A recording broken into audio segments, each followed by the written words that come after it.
Welcome back to the Pod Spot. I'm your host, Donovan McNabb, joined with Armando Segura. We have our Monday night game in the books. The Buffalo Bills versus the Denver Broncos. Who would have thought that this game would have came down to the wire? But more importantly, I was impressed by Sean Payton and his play calling, let alone the guy who everyone seems to pound on when it comes to negativity in Russell Wilson, a guy that's been efficient all season. People are kind of enamored by his numbers because when you look at their record overall and how they started, you would never think that he's one of the top quarterbacks in the NFL. So kudos to Russell Wilson. But more importantly, their defense really stepped up and played well. Vance Johnson has been a guy that's been on the hot seat and been talked about all season, especially when you give up a 70 burger to the Miami Dolphins. But for the way that they've bounced back over the last couple of weeks, I've been quite impressed by the way they've been playing and the pressure they're applying to quarterbacks, and more importantly, creating turnovers in the secondary. But Armando, when you watch this game, do you look at it more in the sense of what is Sean McDermott doing? Is this all Josh Allen, or just give credit to the Denver Broncos? Yes, absolutely, Donovan. I go with D, all of the above. And I'm sorry if it took me a while to calculate that, because once you mentioned a burger, I was like, off in that realm thinking about it, and a 70 burger sounds good. So man, the Denver Broncos have beaten the Kansas City Chiefs and the Buffalo Bills their last two games. Yes. And that suggests to me that their season's not over, that Right. the team that did in fact give up that enormous scrumptious burger to the Dolphins, has life and could do something this year. Mm-hmm. But on the other side, I mean, that Buffalo Bills season is like teetering off of 100-foot cliff. Right. They're holding on by their fingernails, and it doesn't, what we saw last night doesn't suggest that they're going to climb out of this, because their best player is their biggest problem right now. And I'm talking about Josh Allen. I mean, you saw him play last night. As a quarterback, watching a quarterback do some of the things he did, I mean, is that okay with you? Well, this is something that's been going on all season. I think from the very first game against the Jets, I think people look at it in a sense of, oh, well, it's the beginning of the season. They're trying to get their stride. The New York Jets defense is one of the elite defenses. So we kind of look past it. But he had a spurt, I think, of about 3 games where he played fairly decent. But if you look at his numbers, I think all but one game he threw an interception. And so I believe he had 11 interceptions, 19 touchdowns, but 11 interceptions. And they've been really critical in tough situations. Now, don't get me wrong. Gabe Davis has to catch that ball that went right through his hands on that pick. But when you watch him, he looks out of rhythm. He looks out of sorts. His footwork is all off, so a lot of his balls are dying out, throwing to Stephon Diggs. Now, the tight end stepped up and played well. And then also the turnovers, the mistakes, the ball handling of the fumble with Cook. That was a bad mistake with good field position.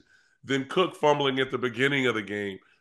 So I just think when you look at Buffalo looks unorganized. They look out of sorts when your quarterback's not able to sustain drives and just hit the check down. And this is what I go back to. We had this conversation, I think, last week. Leonard Fournette is on your practice squad. At least he can give you 8 carries. I mean, Murray can give you at least 10 carries, but they have to run the football. We're getting in a time where it's going to start getting cold. I believe it was about 40 degrees out there in Orchard Park. It's time to now run the football, utilize the quick game, and take your shots about 4 to 5 times down the field. But this team, to me, it seems like they're looking for the explosive play so much. And rim is Josh Allen, because his eyes go directly downfield before he even hits the intermediate part. Yeah, Josh Allen is victimized by 2 things, I think. One of them is his coaching. Mm-hmm. I think it's not taking. I think that Ken Dorsey, the offensive coordinator, the former quarterback on that outstanding, amazing University of Miami 2001 team. Don't remember that. Um, remember that team? Well, it's not translating. Whatever Ken Dorsey is telling him, Right. assuming he's telling him the right stuff, it's not working because, like you said, Josh Allen is playing hero ball. Josh Allen has decided, I'm so good that the rules don't apply to me. And I can see where he's going Right. because he has such gifts that maybe some rules shouldn't apply to him. He can do things with that arm that most human beings can't do. But those other guys on the other side, they can do things with their legs and their minds that most human beings can't do. And Right. so when he's throwing, when he's locking into one receiver, uh, you know, 20 yards downfield on the sideline, and Right. he has to throw it 42 yards on a Rope. on a rope, and he's got terrible footwork, and all he does is flick the wrist, Yeah. and he looked at the guy the whole time. Yeah, it's gonna get picked off, dude. uh, what were you thinking? Nobody, like Troy Aikman said on the broadcast last night, no quarterback in his right mind makes that throw, and much less with terrible footwork and under pressure. I And mean, that's late. and late, right? I mean, Yeah. Josh, his coaching should tell him, take the profit, take the 7 yards, take the 5 yards. Don't try to be the hero Mm-hmm. and take the 20 yards because you're gonna end up hurting us. And he does. Well, And it's yeah, it's it's it's tough. frustrating. It is frustrating because of his talent. But I think one thing we have to take into account. Remember, we've always had Josh Allen in the top 5 category because we felt like he was elite. Well, I think it's time to really put him in that category where a lot of people are coming down on other quarterbacks because of the same things that he's been doing. And so, first time shame on me, second time shame on you. Like, it's just now, at what point are you going to hold yourself accountable? Yeah, shame on him, you, me, Yeah. them. But I just think for right now where we are, because we're getting into the meat of the season. And if you're not playing at that level where you're at least even or going higher, progressing, then you're going to fall apart. And I look at this football team, they have to play Miami again. They have, I think, 3 or 4 top teams that they're playing against. And when you're playing at this level, they may find themselves out of the playoffs. Now, who would have thought from the beginning, preseason, we thought that they were Super Bowl contender.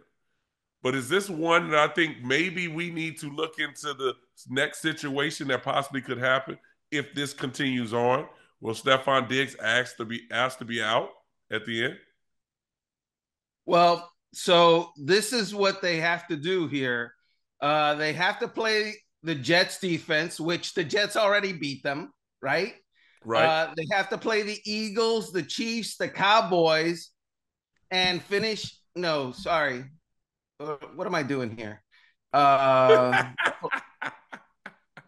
ugh. I know they got to play So, Miami. They have to play well, they Miami. do have to play Miami. They They got to definitely play have to New play England Miami. again. Yeah.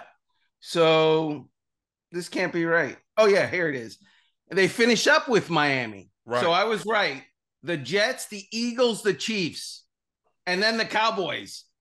4 games. That's their Yeah. next 4 games. Yeah. And then they finish up with the Dolphins in Miami. Um, this team's not making the playoffs. They're not. They're not Whew. making. They're not in the playoff seeding now. Right. They're 5-5, and I don't see it getting better. I see it getting worse because on top of the fact that the offense is all over the place Right. and doesn't have a clue. The defense is banged up. Injuries. Von Miller is AWOL. I don't know Right. where he is. I mean, come on. AJ Epinesa is their best pass rusher. That's not the plan, but that's the truth. And they're not making the playoffs. And at the end of the year, there's going to have to be a conversation about the job for the defensive coordinator because they don't have one. They don't have one. The offensive coordinator because the guy they have doesn't get heard or Right. paid attention to. Right. And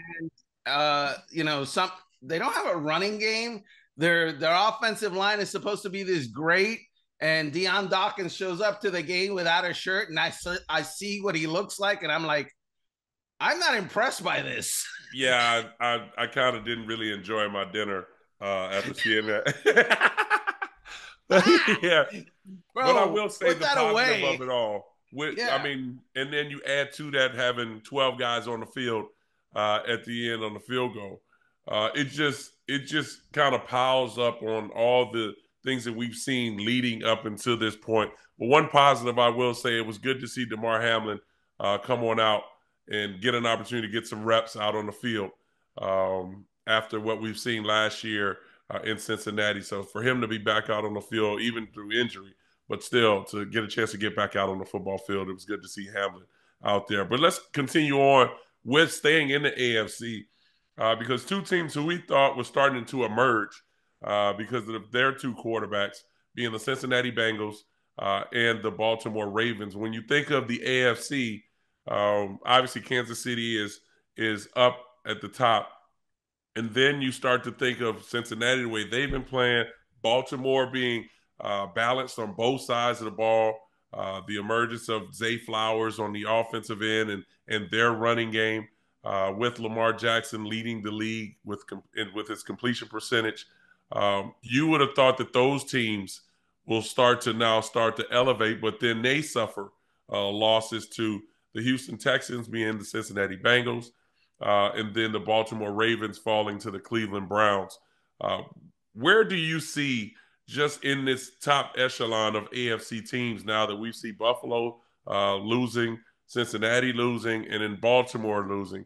And then obviously, don't let me say it, but Travis Kelce being on tour with his boo-boo, Taylor Swift, on their bye week. Whoa, wow. Another picture you put in my mind that I don't appreciate. Thank you. So I don't know why you're asking me because I'm stupid. I obviously am stupid because 2 weeks ago, I thought Lamar Jackson was like an MVP candidate, and I thought the Bengals were coming and they were going to recreate the 10-game winning streak that they had last year. And I thought that the Ravens were really great on balanced offense and defense. And I think all of this, and now today we sit here and the Bengals lost, the Ravens lost, the AFC North is up for grabs. A couple of teams that we've mentioned but haven't dug down on, the Cleveland Browns. They're pretty good, especially on defense, if their quarterback stays healthy, which he's not. Then the Pittsburgh Steelers, who have no rhyme or reason for being any good, they're good. Right. They're getting the results. They're winning. They're not good. They're winning. Yeah.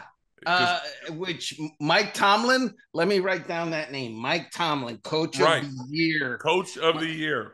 Possibility, because D'Amico Ryans is doing some stuff too. But yeah, it's like, man, there's no order in the NFL right now. There's nothing. It's like the best team one week is disappointing you the next week, except for the Buffalo Bills. They're disappointing you weeks after weeks after weeks. But I mean, I don't get that. Look, the Bengals should have won that game. Right. I think Boyd dropped a touchdown pass that would have given them, a significant lead.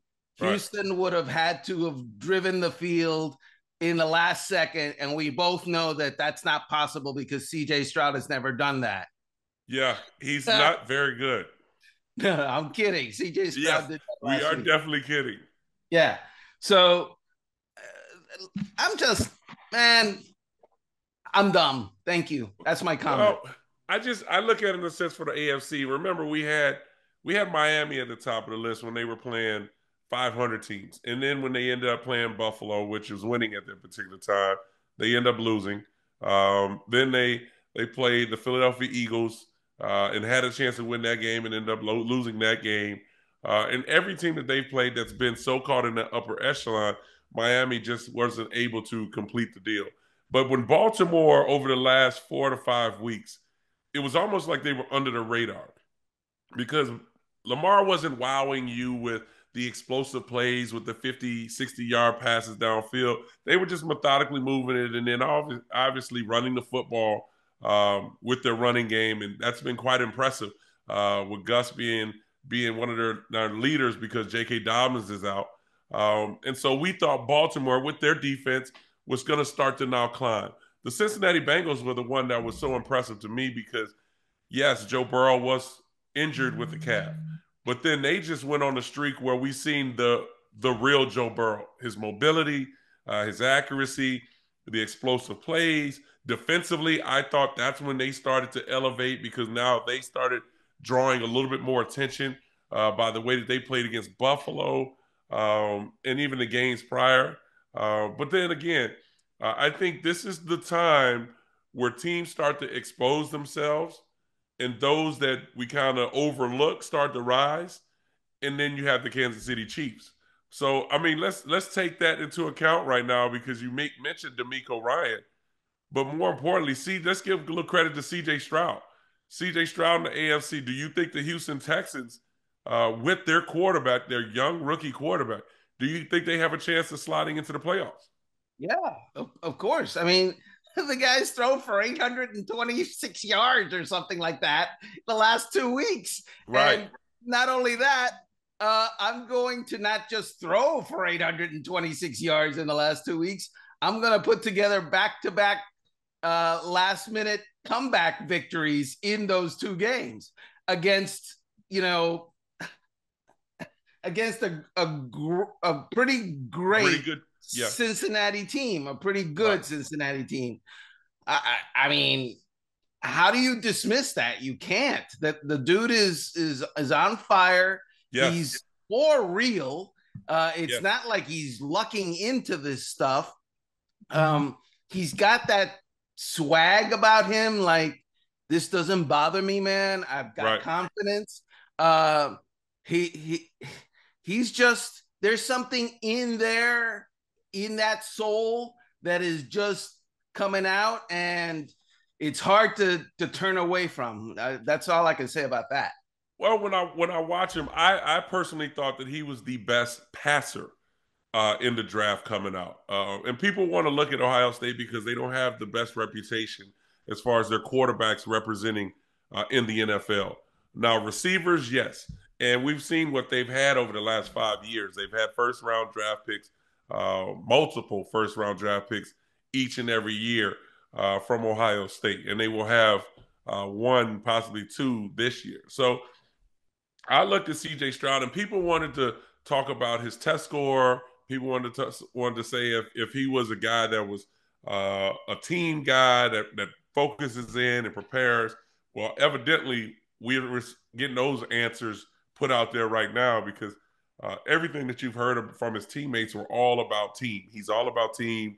He's watching film and sending videos and messages out to players by midnight for them to take a look at what defenses are doing. So that's quite impressive.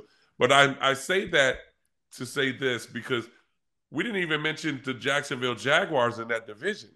Now, will Jacksonville be able to win that division? Or you think that Houston Texans will be able to rise and finish it off? Yeah, well, right now, both of them, if the season ended today, and we know that it doesn't, both of them would be in the playoffs.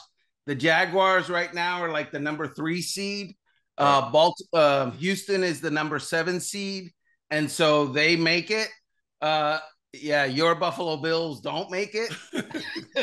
uh, the Cincinnati Bengals right now are out. They're Right. not in that Super Seven, and so right now it's Kansas City, Baltimore, Jacksonville, Miami, Pittsburgh, Cleveland, and Houston um, in the AFC. So I don't expect the Texans to just collapse. I mean, injuries always is the X factor, right? And Right. and the Texans have been dealing with some this year, especially on the offensive line, but they have one of the best left tackles in the NFL in Laramie Tunsil. Yes. Their rookies are balling. I Yes. mean, that's a pretty good draft class when Tank Dell is your third best player and it's Tank Dell and he's pretty good. Um, and obviously Will Anderson's pretty good too. Mm-hmm. So yeah, I see. Let's start forgetting about reputation and let's go by what we see on the field because Right. the reputation is going to disappoint you. Right. What we see on the field is the true picture, and the picture is the Houston Texans are better right now and playing better than teams like Cincinnati and Buffalo and stuff like that. So, I mean, we're already looking right now for CJ Stroud to become possibly Rookie of the Year if he sustains this ride that he's on. And definitely, we'll probably finish in the top five or so, top four in MVP, depending on how things kind of end up toward the end. But let's go to the NFC and talk a little bit about the Minnesota Vikings, a team that everybody thought when Kirk Cousins went down that now they were going to start to fall apart. And I think they were so far away from the Green Bay Packers, the Chicago Bears, the Detroit is just Detroit. Detroit right now is the one that people just kind of look at and they go, oh, well, but they continuously find ways to win. But let's talk about Minnesota more. Josh Dobbs being traded. He talked about being here in Arizona where I am that the coach told him he wouldn't be traded. Boom, a couple days later, see you later. Here's your first class ticket. Thanks for everything. But not only that, he's changed the attitude and the mentality in that locker room. These guys love playing for him, and I've heard nothing but great things about him. Coming from the University of Tennessee, the things that he does on the football field, but more importantly, spending time with the guys. Obviously, didn't know the snap count. Doesn't even know some of the guys' first names. But still, when the ball snapped, hey, everybody got the same name. And so I'm impressed by the way that he's been playing. What have you seen so far from Josh Dobbs that's impressed you? Well, he is he's brilliant. Yes. Let's start there, Yeah, right? he's a smart guy. Because in another career, he would be an aerospace engineer. Yes. uh, Hello. Yeah. really? Like the dude would be working for like NASA NASA. Yeah. or SpaceX or somebody like that. Okay, dude, I get you. All right. But because he is so gifted, that he's in the NFL, he's been in the NFL for 7 years. This guy is Yes. not just a new person that just bursts on the scene. The Right. thing is, no one has ever believed enough in him or seen enough from him in practices where he doesn't get most of the snaps anyway, to say, all right, we're going to give you a chance. And the Vikings, because they don't have another guy, basically, Right. they're going to do that now. And I'm wondering, the Vikings, they don't have Kirk Cousins signed after this season. He's going to be a Right. free agent. Right. Josh Dobbs is on the scene. If this current arc continues, for 3 or 4 more games, I would say to you, they're going to try to lock him up as their quarterback because, again, we're forgetting the reputation and we're going with what we see. The eyes. And what that guy is showing the Twin Cities is, I may not know your name, I may not know your cadence. I may not know the playbook. I may not know, the Where the owner's name. locker room is. Exactly. But I know how to play football, Right. and I know how to lead, and I know how to work during the week. And so come with me. And I'm like, cool. They're 6-4. They are right now today in the playoffs. Mm-hmm. They're number 7 seed, which is, like you said, um, nobody expected that when Kirk Cousins went down. I surely didn't. Well, I mean, that's a tough call, a tough decision that they're going to have to make. Obviously, you were explaining the Kirk Cousins situation coming off of injury, an Achilles injury, but not locked in for next season. So I think for Kirk Cousins in this regard, for him to get back healthy, yes, I think they're going to ride the wave with Josh Dobbs, but I think also they're going to draft a quarterback, which is okay. But I look at his journey, and I believe he was drafted by the Pittsburgh Steelers. Was called to duty a couple times in Pittsburgh. From Pittsburgh, I think he went to Cleveland, then Cleveland to Tennessee, and ended up starting a few games because Tannehill was out. Coming from Tennessee to Arizona, and then now Arizona, Minnesota. So everywhere he's been called to duty to play, and he's played pretty well, to be honest with you, because it's unexpected. But I just think for Minnesota, I love what they have on offense. Madison, their running back. I love Addison. Justin Jefferson hasn't even come back yet, so that's another added weapon. Hawkinson is been playing well. Their tight end, which they have a rapport with each other because they train together, was something that nobody really knew. And I think Hawkinson had over 120 yards receiving last game. And then their defense is doing a pretty decent job. So I just think for the Minnesota Vikings, I'm quite impressed by what I'm seeing. I look forward to good things happening in that battle between them and Detroit. It's going to be one that is going to be quite interesting getting toward the end of the season. So keep an eye on that aspect of it with Josh Dobbs. But let's now move to the collegiate ranks, and everyone has now put the University of Michigan up on notice after everything that's happened over the last couple weeks with Jim Harbaugh, the Big Ten, NCAA suspending Jim Harbaugh for the next 3 games, I believe, including this last one that they just played in against Penn State, which they beat Penn State. Uh, what do you expect to happen from this point on now? Do you expect them to fight it? Is this an opportunity for them now to put everything out on the table and end up changing things? Or will he have to sit until the playoffs start and then he can come back to coach? Well, as you know, we talked about this in our last episode, and I told you there's a lot of lawyers at Michigan. The Michigan Law School is prolific, and sure enough, when the Big Ten came down with their suspension, it was about 37 seconds later. The lawyers from Michigan went out en masse and got all over the place, Right. and so there is a hearing on Friday as to a temporary restraining order Yeah. for Jim Harbaugh, and the lawyers will walk in to whatever their fight song is. It "Hail to the Victors" or whatever? Yeah. Uh, Whatever their fight song is, the lawyers will walk into the court, and then Jim Harbaugh, dude, he has promised that he's gonna talk at his temporary restraining order hearing. I wonder if that's a good idea.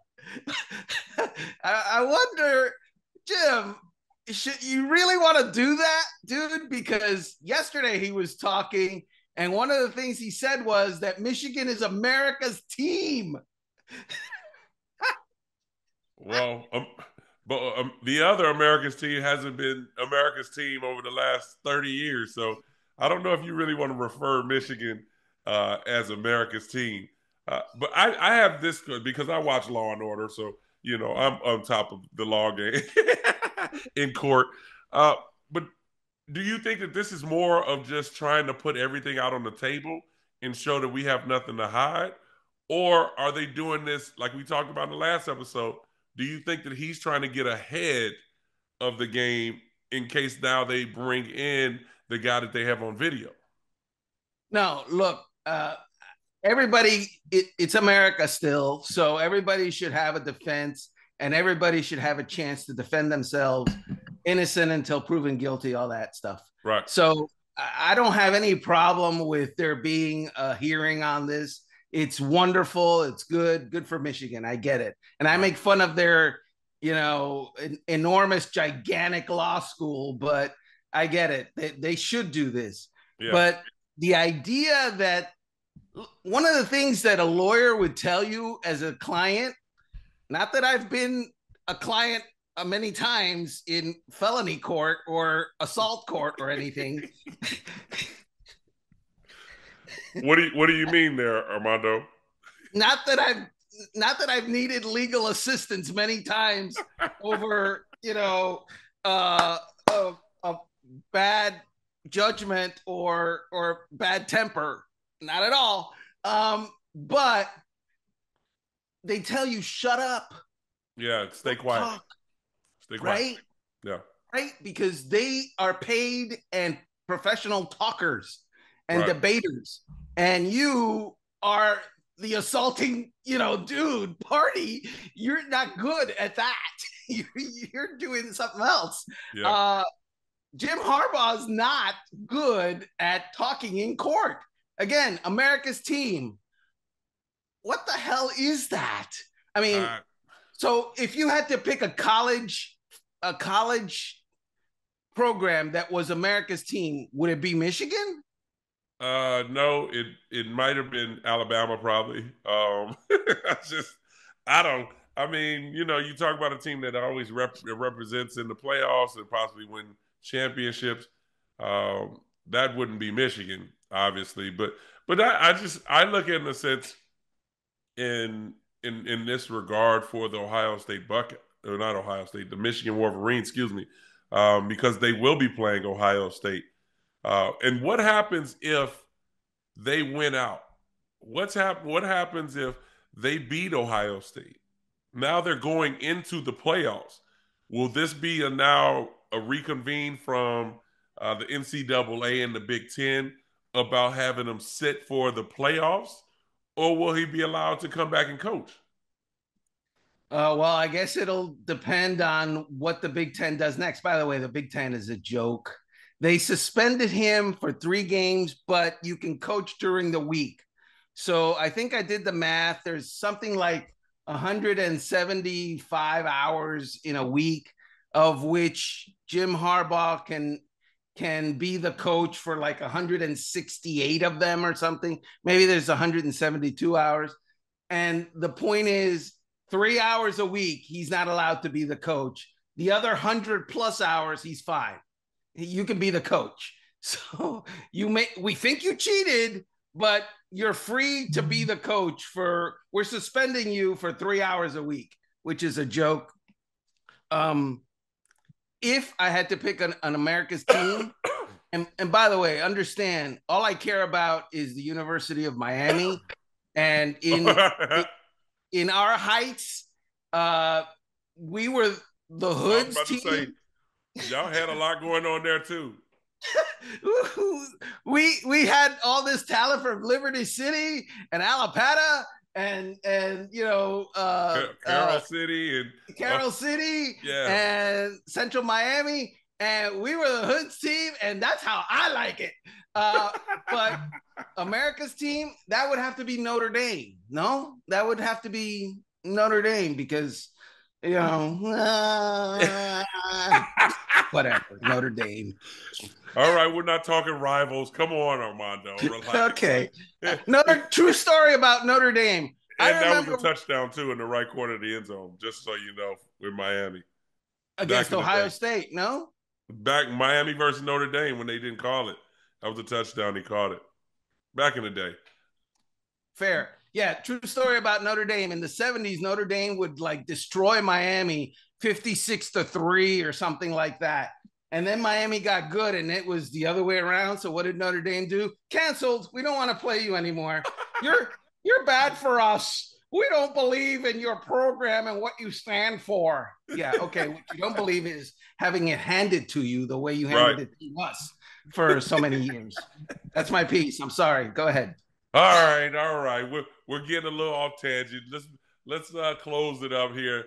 We appreciate you watching the Five Spot. We will be back again this week. Check us out on Thursday as we recap some of the things that happened during the week. Talk about the games on the weekend, things to look forward to. There's some pretty big games that have a lot of meaning going forward. Since we just talked about the AFC now kind of being up and down on a rocky road. Who's going to now elevate themselves and separate themselves in the AFC? But keep an eye on the Philadelphia Eagles, the Detroit Lions. These teams in the NFC, the Dallas Cowboys are playing well. Who's going to separate themselves going forward? So tune back in here at the Five Spot for more.